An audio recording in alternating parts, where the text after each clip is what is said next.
Menyembah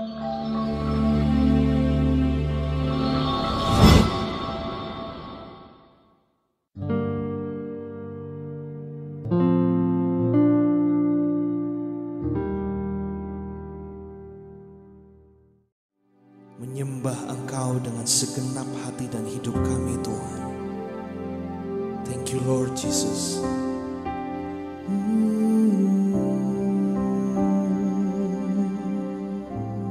Buka mata hatiku, buka mata hatiku, buka mata hatiku, biar ku memandangmu, biar ku memandangmu. Buka mata hatiku, buka mata hatiku, buka mata hatiku, biar ku memandangmu, biar ku memandangmu, biar ku memandangmu. Kau layak, kau layak ditinggikan,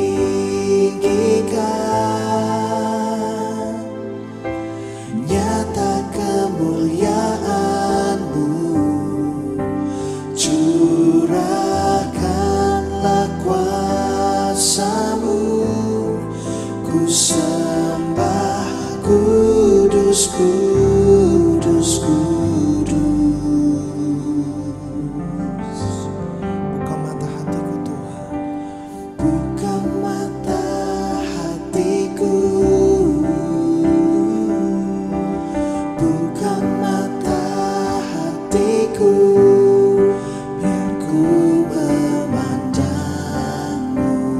biar ku memandang, biar ku memandangmu. Buka mata hatiku, buka mata hatiku, buka mata hatiku, biar ku memandangmu, Tuhan, biar ku memandangmu. Kau layak, kau layak ditinggikan. Amin. Nyata kemuliaan-Mu, curahkanlah kuasa-Mu, ku sembah kudus, kudus, kudus. Kau layak, kau layak ditinggikan. Nyata kemuliaan-Mu, curahkanlah kuasa-Mu, ku sembah kudus, kudus, kudus. Katakan kudus, kudus, kudus, kudus, kudus. Engkau kudus, kudus, kudus. Oh, kudus, kudus, kudus, biar ku memandangmu. Kudus, kudus, kudus, kudus. Amin Tuhan. Kudus, kudus, kudus. Kudus, kudus, kudus, biar ku memandangmu. Sekali lagi katakan, kudus Tuhan, Kau kudus. Kudus, kudus, kudus. Kudus, kudus, kudus. Oh kudus, kudus, kudus, biar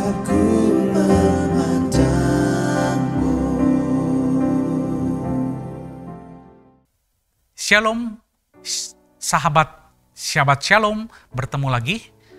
Saat ini saya akan membawakan tema renungan dengan judul Persembahan yang Hidup, Living Sacrifice. Nanti akan kita ambil natsnya itu berdasarkan Yesaya 1 ayat 10-20 dengan judul perikop bertobat lebih baik daripada mempersembahkan korban. Nah, sebelumnya kita akan belajar sama-sama latar belakang dari kitab Yesaya ini. Jadi peristiwa dalam kitab Yesaya ini dicatat dalam masa perjanjian lama, ya, di mana waktu itu ada terjadi kerajaan Israel bersatu. Namun saat penulisan kitab Yesaya ini sudah terpecah jadi dua, di mana kerajaan utara yaitu Israel itu sudah dikalahkan oleh kerajaan Asyur sekitar tahun 722 sebelum Masehi. Jadi penduduknya ini sudah dibuang ke pembuangan Asyurnya. Jadi yang sisa berarti tinggal satu kerajaan, yaitu kerajaan selatan atau Yehuda. Nah, disinilah kitab Yesaya itu ditulis. Ya, penulisan kitab Yesaya ini dibagi dalam dua periode. Jadi pasal pertama sampai sampai dengan pasal 39 itu ditulis sekitar tahun 700 sebelum Masehi. Dan pasal selanjutnya 40 sampai 66 itu dicatat sekitar tahun 681 sebelum Masehi. Jadi kalau kita lihat hitung sebelum Masehi itu makin kemari itu tahunnya makin turun, ya. Di mana kerajaan selatan Yehuda itu pada saat penulisan ini yang tinggal satu-satunya kerajaan yang berdiri. Ya. Nah, kala itu bangsa Israel memiliki tradisi Taurat untuk memberikan persembahan. Nah, berupa persembahan yang hidup, Bapak Ibu. Jadi kita akan belajar bagaimana persembahan yang hidup di Bait Allah itu sebagai tanda pertobatan. Jadi orang yang bertobat dari perbuatannya karena dia melakukan kesalahan, pelanggaran dosa. Nah, di sini dalam tradisi Taurat itu harus memberikan persembahan yang hidup. Nah, ini secara literal yang artinya berupa korban binatang.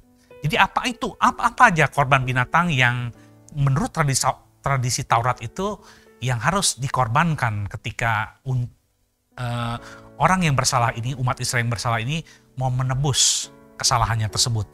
Jadi dalam imamat itu dicatat tuh. Yang pertama juga lembu sapi, terus kemudian kambing domba. Itu dalam Imamat 1, ya.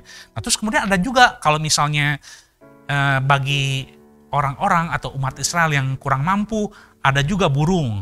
Nah, biasanya burungnya disebut burung tekukur atau anak burung merpati itu dalam Imamat 1. Dengan kriteria nih, bagaimana kriteria untuk memberikan korban persembahan ini? Yaitu yang tak bercacat celah. Nah, binatang itu tidak boleh timpang, tidak boleh sakit, jadi juga dalam kondisi sehat, ya. Terus kemudian juga yang terbaik, ya. Kalau umat Israel dalam Taurat diajarkan kalau kamu mempersembahkan korban harus yang terbaik dan yang korban yang diberikan ini akan disembelih sehingga ada darah yang tercurah. Inilah konsep persembahan yang hidup dalam Perjanjian Lama. Nah, kita lanjutkan. Nah, kita bisa mengenal berbagai bentuk korban, ya, dalam kitab Imamat. Ini saya jelaskan secara singkat. Yang pertama seperti korban bakaran. Nah, di mana korban bakaran itu kita bisa baca? Di dalam Imamat 1 ayat 1 sampai 17. Nanti saudara bisa mencatat. Kemudian juga dalam Imamat 6 ayat 12 sampai 13. Itu korban bakaran. Yang kedua, korban sajian. Dalam Imamat 2 ayat 1 sampai 16 dan Imamat 2 ayat 1, ya, tentang tepung atau minyak tuh. Nah, ini terus kemudian juga yang ketiga, korban kedamaian atau keselamatan dalam Imamat 3 ayat 1 sampai 17. Kemudian korban penghapus dosa yang keempat. Itu kita bisa lihat dalam Imamat 4 ayat 1 sampai 35, 4 ayat 1 sampai 4. Saya bacakan secara cepat. Yang kelima, korban pelanggaran dalam Imamat 5 ayat 1 sampai 13, kemudian korban penebus salah dalam Imamat 5 ayat 1 sampai dalam Imamat 5 ayat 14 sampai 19, kemudian juga dalam Imamat 6 ayat 1 sampai 7, dan ada juga yang korban penebus salah dan korban keselamatan.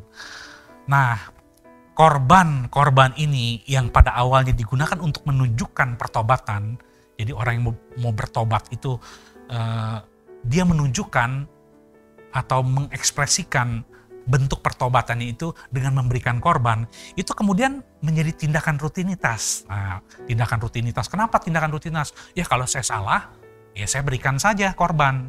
Nah, dari peristiwa persembahan ini, nah kita sama-sama belajar tentang makna persembahan yang hidup. Yang sesungguhnya apa sih yang kita perlu pelajarin dari persembahan yang hidup?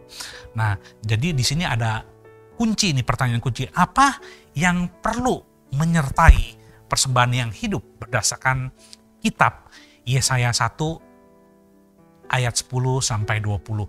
Nah, baiknya saya bicarakan untuk saudara. Saya akan bacakan firman Tuhan untuk saudara. Demikian firman Tuhan dalam Yesaya 1 ayat 10 sampai 20 dengan judul perikop, bertobat lebih baik dari mempersembahkan korban.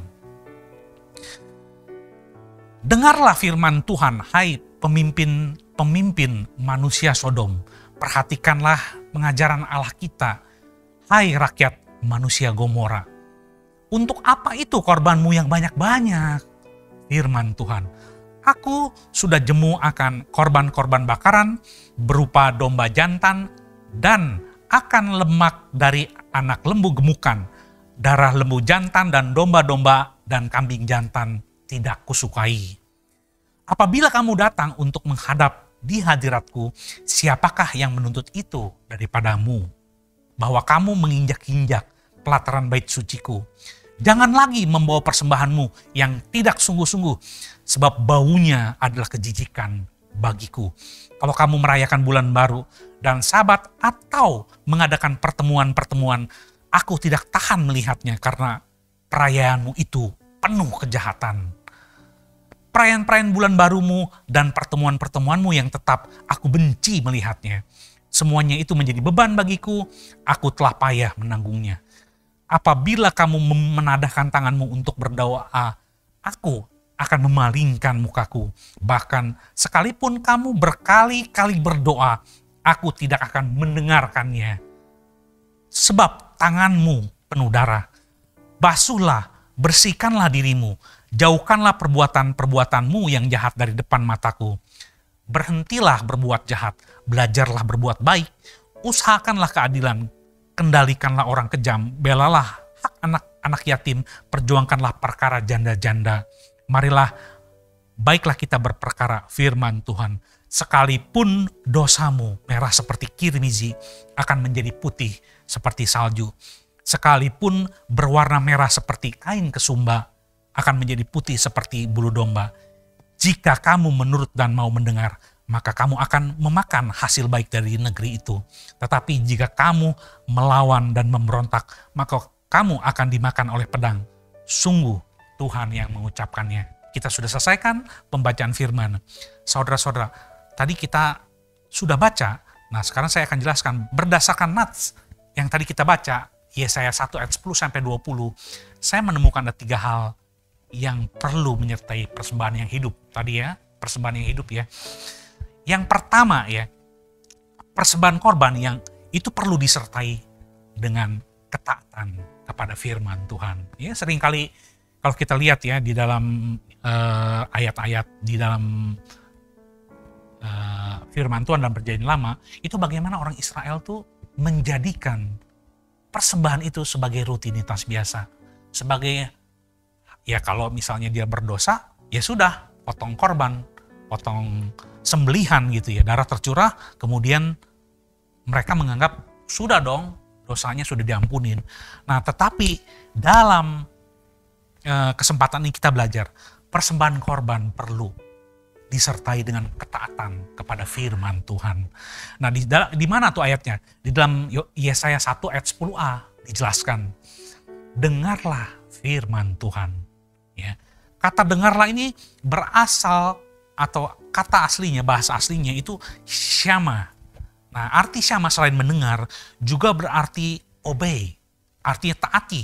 Nah, bagaimana kalau ketika kita mendengar firman, nah kalau kita kan dalam bahasa kita itu kan mendengar bisa saja masuk kuping kiri, keluar kuping kanan. Nah, jadi kata mendengar itu seringkali menjadi rancu gitu loh. Tetapi dalam maksud firman Tuhan ini, dia menggunakan kata syama. Taatilah firman Tuhan. Jadi kata taat itu memiliki makna yang lebih mendalam dibandingkan sekedar mendengarkan. Ya, kata taat juga setelah kita mendengarkan firman Tuhan, kita kemudian merenungkannya dan kita mentaatinya, ya, mengerjakannya. Dan kalau ada hal-hal yang kita hadapi, nah kita bandingkan dulu dengan firman Tuhan. Nah, bagaimana sih menurut firman Tuhan? Nah, ketika itu kita harus bersadarkan atau mentaati firman Tuhan. Nah, ini yang dimaksud dengan persembahan yang hidup. Jadi yang perlu menyertai dalam suatu persembahan, ya. Ya, bagaimana dengan kita ketika kita memberikan persembahan yang, ya, di sini dikatakan kalau dalam umat Israel itu persembahan yang hidup. Apakah umat Israel juga melakukan atau mendengarkan atau mentaati firman Tuhan? Itu perlu sekali ya, yang dalam firman ini kita belajar. Jadi ketika kita dalam hidup kita ini, ketika kita mungkin juga melakukan persembahan, oh saya ke gereja, ya, saya bekerja. Jadi setelah saya ke rumah Tuhan, saya cukup memberikan persembahan saya aja. Setelah itu saya percaya bahwa Tuhan menerima saya. Nah, dari firman Tuhan yang kita pelajari saat ini, bukan itu maknanya. Karena Tuhan menginginkan saudara untuk mentaati firman Tuhan. Karena bagi Allah, Allah yang punya langit dan bumi, Allah yang begitu kaya, Allah yang tak terbatas itu, Dia tidak sekedar menginginkan kita memberikan persembahan yang hidup itu atau persembahan semata. Yang Allah inginkan adalah ketaatan saudara kepada firman Tuhan. Syama saudara mendengarkan kemudian melakukan firman Tuhan. Sebagai orang percaya, kita didorong untuk taat dengan menghidupi firman Tuhan. Mulai hidupi firman Tuhan, mulai dari hal-hal kecil ya, yang bisa saudara lakukan. Apa yang bisa saudara lakukan? Ya, mulai dari hal-hal kecil. Apa nih ya firman Tuhan yang kita bisa lakukan dalam kehidupan kita sehari-hari? Ya, mulai dari situ dulu. Nanti kita akan beranjak terus semakin lama semakin banyak. Kalau sekarang pertama, kita mungkin kesulitan nih mentaati seluruh firman Tuhan ya. Apa yang bisa kita lakukan dulu? Setelah itu baru kemudian kita semakin mendalam, semakin hidup, menyenangkan Tuhan. Semakin lama semakin kita tuh seperti Kristus. Ya. Hal yang kedua, persembahan korban perlu disertai dengan mempelajari firman Tuhan. Ya. Berbeda dengan mentaati firman Tuhan. Jadi mempelajari firman Tuhan artinya kita bisa semakin luas dengan mengenal Tuhan. Itu di dalam Yesaya 1 ayat 10b dikatakan demikian. Perhatikanlah pengajaran Allah kita. Nah pertanyaannya, mengapa perlu bagi umat Israel mempelajari firman Tuhan? Ya tentu ketika kita mempelajari firman Tuhan, wawasan kita terhadap pengetahuan firman Tuhan dan pengenalan kita terhadap Allah itu semakin dalam. Nah kalau semakin dalam, maka kita bisa mengerti kehendak Allah. Bagaimana kita bisa mengerti kehendak Allah kalau kita tidak pernah membaca firman Tuhan, firman Allah? Nah, jadi dengan membaca firman Allah, kita semakin tahu loh, apa sih yang Allah rindukan untuk kita lakukan. Apa tuh maunya Allah kepada kita, kepada orang-orang percaya. Nah, kita belajar dari firman Tuhan. Makanya di situ dikatakan persembahan kita atau persembahan korban perlu disertai dengan mempelajari firman Tuhan. Nah, kalau di dalam Perjanjian Baru kita tahu bahwa mempelajari firman Tuhan itu untuk meningkatkan iman. Ya, di dalam Roma 10 kalau itu dicatat.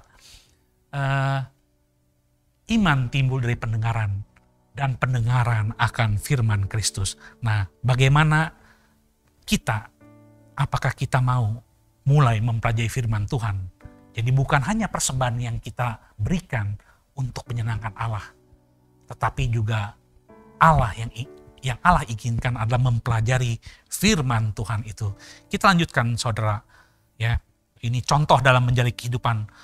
Ya, orang percaya kan akan menghadapi persoalan-persoalan dong. Jadi bukan berarti kita sebagai pengikut Kristus itu kita punya kehidupan lancar. Justru sebaliknya, semakin kita menjadi firman Tuhan akan banyak ujian yang kemudian bisa meningkatkan levelnya kita. Ya, artinya orang bisa melihat bagaimana kita bisa bertumbuh dalam pemahaman firman Tuhan. Nah, di sini saya ambil contoh gini ya. Kita kan hidup sebagai anak Tuhan tentu tidak lepas ya dari masalah persoalan, ya masalah-masalah hidup. Contoh dalam rumah tangga ketika mendidik anak. Nah, kalau anak dididik tuh biasa gimana? Apa langsung nurut? Enggak. Nah, di sini kita diminta untuk mendidik anak dalam firman Tuhan. Nah, terus kemudian juga bagaimana kalau misalnya anak-anak itu sakit? Nah, kan kita kan diuji terus nih, bagaimana kita menghadapi anak sakit. Ya, kalau kita tanpa firman Tuhan mungkin kita bisa mengeluh ya, menggerutu. Kita kemudian juga mungkin bisa stres, bisa down. Nah, tetapi firman Tuhan mengingatkan kita, apa sih yang kita lakukan? Kita mungkin perlu berdoa, kita mendoakan dia, kita mengurapi dia, dan kita memberikan anak kita kekuatan ya, kalau dia mungkin udah agak besar ya. Nah, kita berikan dia kekuatan, satu hiburan. Mungkin juga kita bisa memuji Tuhan, sambil memuji Tuhan, sementara anak kita juga terhibur kan, dia kemudian bisa pulih. Nah, kemudian kita juga ketika anak nakal, tentu yang punya anak tahu ya, yang sudah berkeluarga dan punya anak tahu, kalau anak tuh ketika dibilangin juga dia nggak bisa tiba-tiba langsung mendengar, langsung nurut gitu ya. Biasanya anak lawan. Nah, bagaimana sih menghadapi itu? Nah, kita dididik, kalau kita mempelajari firman Tuhan, kita dididik, ketika menghadapi itu kita harus dengan sabar mendidik dia. Sehingga anak ini nanti bisa bertumbuh dalam pengenalan akan firman Tuhan. Kalau dia mengenal, di dalam firman Tuhan ada bagaimana kamu harus menghormati ayah dan ibumu, sehingga mereka bisa bertumbuh step demi step, dan kita juga dikuatkan dalam pekerjaan. Nah, menghadapi rekan sekerja bagaimana Bapak Ibu, dalam hubungan, baik dalam hubungan sejajar ya, sesama rekan kerja, dalam satu jabatan, dalam satu beda departemen mungkin ya, terus secara horizontal juga atasan dan bawahan. Itu bagaimana kita menghadapinya? Apakah kita juga menerapkan firman Tuhan atau menjadikan firman Tuhan sebagai pegangan dalam hidup kita ya? Seringkali kita juga menjadi malaikat ketika di gereja, tetapi ketika di luar gereja, orang Kristen seringkali tidak melakukan firman Tuhan.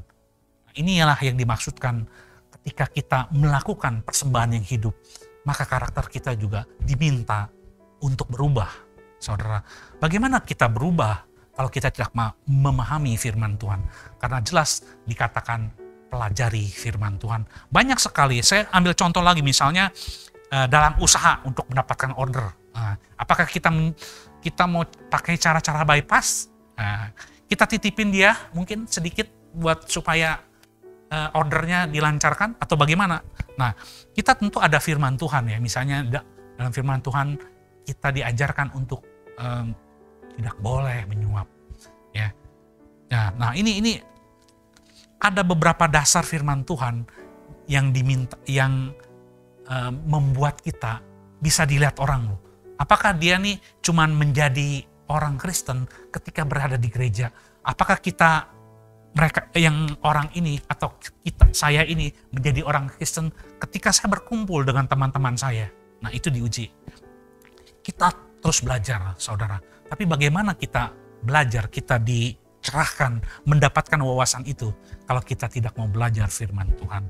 Nah, di sini dikatakan persembahan yang saudara berikan, saudara juga harus membuat saudara memahami firman Tuhan dengan belajar ya. Jadi dengan belajar kita semakin mengerti apa sih yang Tuhan ingin saya lakukan. Bukan sebaliknya, saudara. Seringkali dalam doa-doa mungkin ya, yang kalau kita bisa lihat itu seringkali kita minta Tuhan untuk melakukan apa yang kita butuhkan. Nah, Seringkali ya kita dengar ya, Tuhan begini, Tuhan begini. Nah, apakah itu yang diminta firman Tuhan? Bukan seperti itu, tetapi kita belajar bagaimana atau apa yang Tuhan ingin lakukan untuk kita orang percaya lakukan. Selanjutnya, saudara-saudara, persembahan yang ketiga ya, persembahan korban perlu disertai dengan sikap pertobatan yang benar. Nah sikap pertobatan yang benar. Dalam Yesaya 1 ayat 16b dikatakan, jauhkanlah perbuatan-perbuatanmu yang jahat di depan mataku. Saya ulang, jauhkanlah perbuatan-perbuatanmu yang jahat dari depan mataku. Nah, ini kan jelas. Jadi kalau kita lihat seperti ini, berarti orang Israel yang melakukan persembahan itu masih melakukan hal-hal jahat. Dengan harapan kalau misalnya dia melakukan hal-hal yang jahat, dia berikan korban lagi. Jadi dosanya diampunin lagi kan. Demikian Bapak Ibu, bolak-balik. Ya. Jadi ketika dia bersalah, dia berikan korban. Tapi dia buat lagi. Diberikan korban lagi. Nah ini tidak benar, saudara. Demikian juga yang dalam hidup orang Kristen. Ketika engkau menyatakan pertobatan, apakah engkau akan balik lagi? Nah ini kita harus belajar dalam Yesaya ini. Dikatakan supaya kita ketika kita memberikan persembahan yang hidup itu, korban itu ya, perlu disertai dengan menjauhi perbuatan yang jahat, memiliki sikap hati atau motivasi yang benar ketika kita bertobat ya. Jadi jangan kita bertobat, kita masih bolak-balik dengan dosa. Kan kalau bertobat artinya apa ya? Metanoia. Jadi kalau kita berjalan ke sini, ini dosa pelanggaran. Jadi kalau kita bertobat, kita harus balik tuh. Jadi manusia baru kan. Memang berat, tapi kita lakukan tahap demi tahap sehingga kita hidup menjadi sama seperti Kristus. Itu disebut dengan sikap pertobatan yang benar, menjadi manusia baru, menjauhi perbuatan-perbuatan yang jahat. Dikatakan menjauhi perbuatan-perbuatanmu yang jahat dari depan mataku, kata Tuhan ya. Nah kemudian bagaimana kemudian menjalani sikap pertobatan yang benar? Di sini dalam ayat ini, dalam perikop ini dikatakan Yesaya, belajarlah berbuat baik. Nah, belajarlah berbuat baik. Jadi berbuat baik juga harus belajar. Ya, kemudian usahakanlah keadilan. Nah, tentu keadilan ini menjadi concern atau menjadi kepedulian ketika Yesaya melihat umat Israel yang mungkin tidak adil ya. Bagaimana tuh tidak adil? Nanti kita coba lihat. Kemudian kendalikanlah orang kejam. Jadi mungkin mereka memiliki orang kejam. Jadi ketika ada orang kejam, mungkin kita dengan mengenal firman Tuhan, kita mungkin bisa ngajarin dia loh, ngebilangin kamu salah dan seterusnya ya. Itu yang dimaksud dengan kendalikan orang kejam. Jadi biar orang kejam ini dia tahu apa yang dilakukan itu salah gitu ya. Jadi kita sebagai orang percaya, kita pun, saudara pun harus ngambil bagian untuk memberitakan Injil. Terus kemudian juga belalah hak anak-anak yatim. Nah, seringkali ya dalam kitab yang kita baca terutama dalam perjanjian lama ya, juga perjanjian baru, itu yang menjadi concern dalam Alkitab itu ada orang-orang lemah yang terpinggirkan, kemudian juga anak-anak yatim ya, janda-janda ya, kemudian dilanjutkan perjuangkanlah perkara janda. Jadi mereka nih anak-anak yatim, janda-janda itu termasuk orang-orang yang perlu kita bela, yang perlu kita tolong, yang perlu kita bantu. Nah, di situ jadi bagaimana kemudian pertobatan kita harus tunjukkan, oh ini loh, kita tuh memiliki sikap pertobatan yang benar. Jadi setelah kita memberikan persembahan sebagai ekspresi kita untuk melakukan pertobatan, maka cara hidup kita juga sudah harus berubah. Ya, dari penutup dari Yesaya 1 ayat 10 sampai 20 terdapat 3 hal yang perlu menyertai persembahannya hidup. Kalau saudara juga melakukan persembahan ya sebagai Kalau di sini di dalam kitab Yesaya ini sebagai tanda dari sebuah pertobatan. Hal yang pertama, persembahan korban perlu disertai dengan ketaatan kepada firman Tuhan. Syama ya. Syama taat kepada firman Tuhan, dengar firman Tuhan dan mentaati firman Tuhan. Hal yang kedua, persembahan korban perlu disertai dengan mempelajari firman Tuhan. Allah, inilah gunanya saudara. Firman Tuhan akan saudara butuhkan ketika saudara berada dalam kondisi kesesakan. Ketika kondisi kesesakan, kita akan diuji, akan dicoba. Nah, apakah kita akan bergoyang? Maksudnya apakah kita akan berubah pikiran untuk tetap mengikuti Allah? Nah, kalau kita mengerti firman Tuhan, maka firman Tuhan ini menjadi perisai kita, menjadi pedang untuk melawan si jahat. Sehingga ketika dia mendakwa kita, memprovokasi kita untuk melakukan sesuatu yang jahat, kita bilang, menurut firman Tuhan, apa yang saya ketahui dari firman Tuhan seperti ini. Yakini saudara. Apakah berat? Tentu berat saudara. Tetapi kita harus mulai belajar melangkah. Bagaimana Alkitab mencatat, sejarah Alkitab mencatat bahwa orang yang hidup dalam firman Tuhan itu yang akan dibela. Ya. Kita nggak tahu bagaimana cara Tuhan. Cara Tuhan itu terlalu tidak dapat dipikirkan, di luar nalar kita. Tetapi ketika Tuhan mau menolong, karena kita sebagai anak Tuhan, maka tidak ada yang dapat menutupnya. Tuhan akan bisa menolong dengan berbagai cara, dengan cara apapun. Kita mungkin tidak mengerti saat ini, tetapi kalau saudara terus mengikuti Tuhan, saudara akan mengalami Tuhan. Bagaimana pertolongan Tuhan secara tepat waktu, itu saudara harus alami. Ya saudara, sehingga ketika saudara mengalami hidup berjalan bersama Tuhan, bagaimana Tuhan tolong, bahkan ketika saat-saat kita diuji, terus kemudian kita juga menunjukkan bahwa kita anak Tuhan, orang percaya, maka tangan Tuhan pasti menolong. Ya. Yang ketiga, persembahan korban perlu disertai dengan sikap pertobatan yang benar. Jadi persembahan yang hidup dalam masa PL merujuk kepada pertobatan umat Israel. Pertobatan yang benar harus disertai dengan 3 hal yang saya sebutkan tadi. Nah, hal ini juga berlaku dalam kehidupan saudara, kehidupan saya, kehidupan kita saat ini. Jika kita melakukan pertobatan disertai 3 hal yang tadi saya sudah sebutkan, maka tersedia janji Tuhan bagi saudara, bagi saya. Apa itu janji Tuhan? Yang Tuhan benar-benar janjikan firman Tuhan, yaitu gini.